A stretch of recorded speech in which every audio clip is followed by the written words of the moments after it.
Okay, so what does the eye of the needle mean? The eye of the needle is a name that I chose because, as we know, a needle is straight and has a tiny, tiny, tiny hole, and anybody who's done a little bit of stitching knows that you keep going in and out, in and out, in and out, side to side, side to side, until you eventually get that piece of string right into the eye of the needle.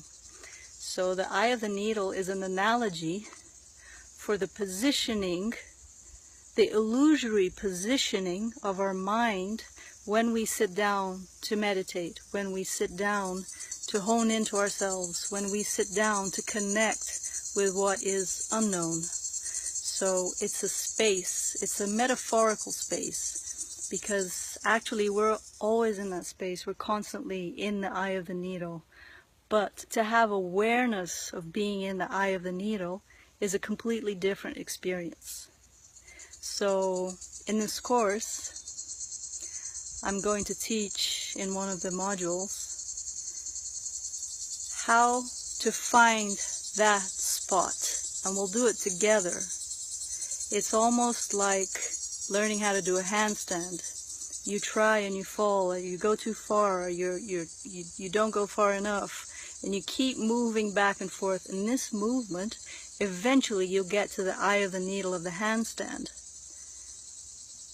That is a spot that our mind has to go into, that our heart has to go into, that our subtle energy goes into as well. And that is the profound nectar of the eye of the hurricane of meditation.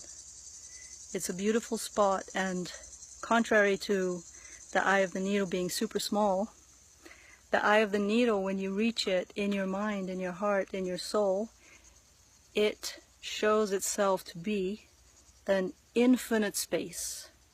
So we learn of ourselves as infinite space. So in the beginning, we're a bit like an elephant trying to go through the eye of the needle, and eventually we get subtle enough that we actually go through it. It's a black hole eye of the needle. It's a soft spot for our body, for our mind, for our heart to meditate in.